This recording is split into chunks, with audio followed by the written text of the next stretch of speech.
Hi friends, welcome to my channel. ఈరోజు మనం చేయబోయే వంట ఏంటంటే పుచ్చకాయ రసం అండి. అది ఎలా తయారు చేయాలో ఏంటో ఒకసారి చూద్దాము. దానికి కావాల్సిన పదార్థాలు: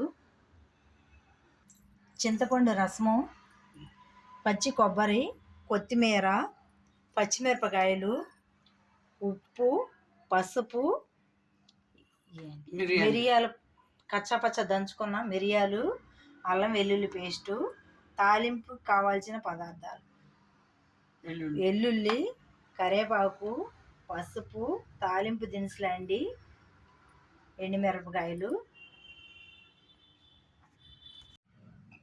పుచ్చకాయ ముక్కలు.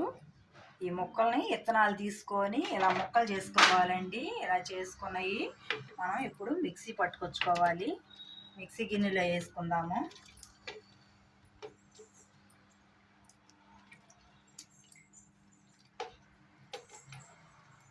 గిన్నెలో వేసుకున్నాం కదా, ఇప్పుడు దీన్ని జ్యూస్ చేసుకొద్దామండి. జ్యూస్ చేసుకొని వచ్చాక చూపిస్తాను. ఇదిగోండి, మిక్సీ పట్టుకొని వచ్చాను కదా రసం. ఆ రసం ఇదిగోండి, దీన్ని వడగట్టుకున్నాను. ఎందుకంటే ఈ పిప్పు ఉంటుంది కదా, ఈ పిప్పు ఉంటే తినరు, అందుకనే ఇలాంటి జల్లెల్లో వడగట్టుకొని పక్కన పెట్టుకున్నానండి. ఇప్పుడు ఇది ఉట్టి రసం అండి. దీన్ని ఇప్పుడు మనం చారు చేసుకుందాము. స్టవ్ వెలిగించుకుందాము. ఆయిల్ పోసుకుందాము. తాలింపు దినుసులు, ఎండుమిరపకాయలు వేసుకుందాము. వెల్లుల్లిపాయలు వేసుకుందాం.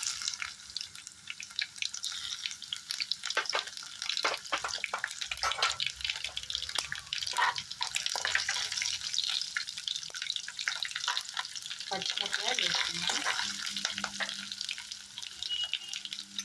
అల్లం వెల్లుల్లి పేస్ట్ వేసుకుందాము.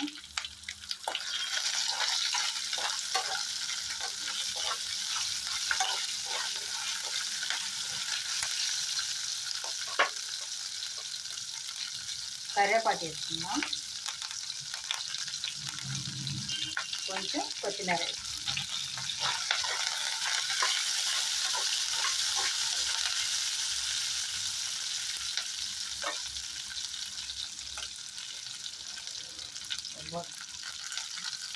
చింతపండు పులుసు పోసుకుందామండి.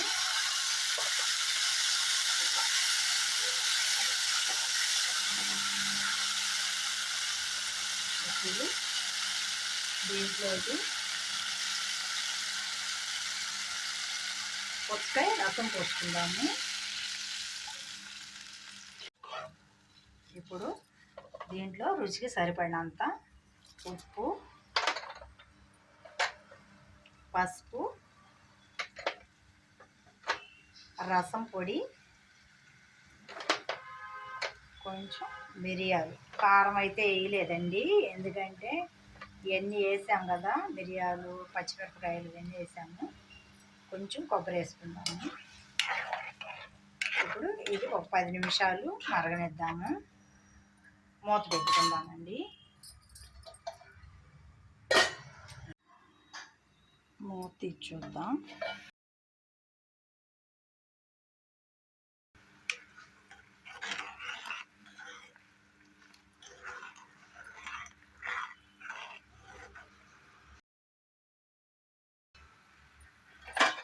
ఒక 2 నిమిషాలు.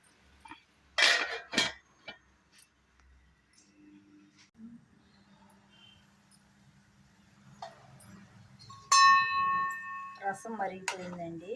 ఇప్పుడు స్టవ్ ఆఫ్ చేసుకుందాము. బౌల్లోకి తీసుకుందాము.